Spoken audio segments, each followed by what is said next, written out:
Hi friends, വളരെ എളുപ്പത്തിൽ തയ്യാറാക്കാൻ പറ്റുന്ന ഒരു അപ്പത്തിൻ്റെ റെസിപ്പിയാണ് ഞാനിവിടെ ഇന്ന് കാണിക്കുന്നത്.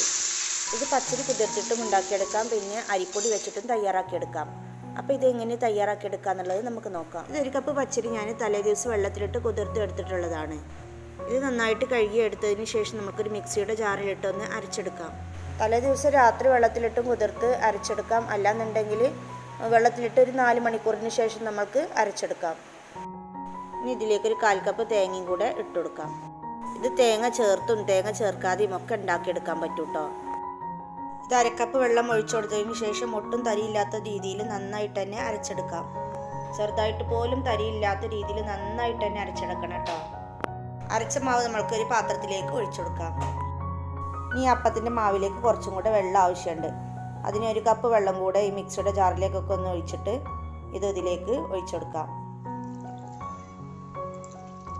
ഇനി നന്നായിട്ടൊന്ന് ഇളക്കി കൊടുക്കാം. ഈ ഒരു കൺസിസ്റ്റൻസിയിലാവണം കേട്ടോ ഇതിൻ്റെ മാവ്. ഇനി ഇതിലേക്ക് ആവശ്യത്തിന് ഉപ്പും കൂടെ ചേർത്ത് കൊടുക്കാം. ഈ അപ്പം ചുട്ടെടുക്കാൻ നമുക്കിതുപോലുള്ളൊരു ചട്ടിയാണ് ആവശ്യം.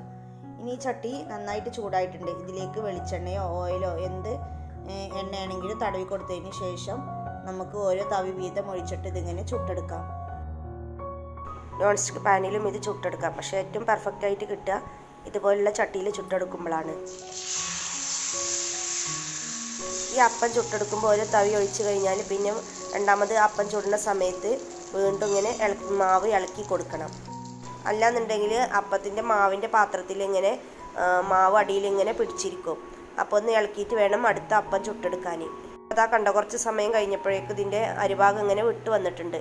നമുക്കിത് പെട്ടെന്ന് തന്നെ ചട്ടിയിൽ നിന്ന് ഇങ്ങനെ എടുക്കാൻ പറ്റും. മാവ് കോരി ഒഴിച്ച് കഴിഞ്ഞാൽ വേണമെങ്കിലൊന്ന് മൂടി വെക്കാം. ഞാൻ മൂടി വെക്കാതെയാണ് ഈ അപ്പം ചുട്ടെടുക്കാറുള്ളത്. എന്നാൽ നന്നായിട്ട് തന്നെ കിട്ടും. ഈ അപ്പത്തിന് ഞങ്ങൾ ശീയപ്പം എന്നാണ് പറയാറുള്ളത്.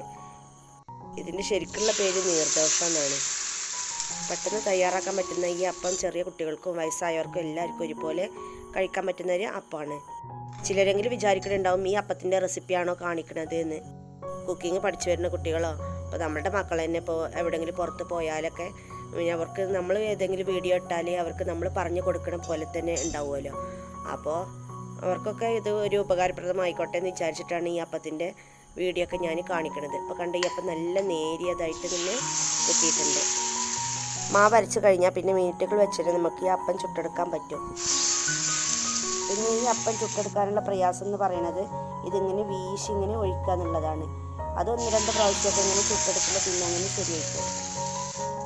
ഇപ്പോൾ ഞാൻ ഈ അപ്പം മുഴുവനും ചുട്ടെടുത്തിട്ടുണ്ട്. വളരെ പെട്ടെന്ന് തയ്യാറാക്കാൻ പറ്റുന്ന ഒരു അപ്പത്തിൻ്റെ റെസിപ്പിയാണിത്. ഇത് അരി വെള്ളത്തിലിട്ടിട്ടില്ല എന്നുണ്ടെങ്കിൽ അരിപ്പൊടി വെച്ചിട്ടും ഇത് തയ്യാറാക്കിയെടുക്കാൻ പറ്റും. ഇത് പിന്നെ ചുട്ടെടുക്കാൻ തേങ്ങൻ്റെ ഒന്നും ആവശ്യമില്ല. കട്ടിയില്ലാത്ത അപ്പം ആയതുകൊണ്ട് തന്നെ ഇത് കുട്ടികൾക്കും വയസ്സായവർക്കും എല്ലാവർക്കും ഒരുപോലെ കഴിക്കാൻ പറ്റുന്ന ഒരു അപ്പമാണ്. പിന്നെ ഇത് മുട്ട റോസ്റ്റ്, കടലക്കറി, ചിക്കൻ കറി എന്ത് കറീൻ്റെ കൂടെ കഴിക്കാനും നല്ല ടേസ്റ്റാണ് ഈ അപ്പം. അപ്പോൾ വീഡിയോ ഇഷ്ടമായെങ്കിൽ ലൈക്ക് ചെയ്യുക, സബ്സ്ക്രൈബ് ചെയ്യുക.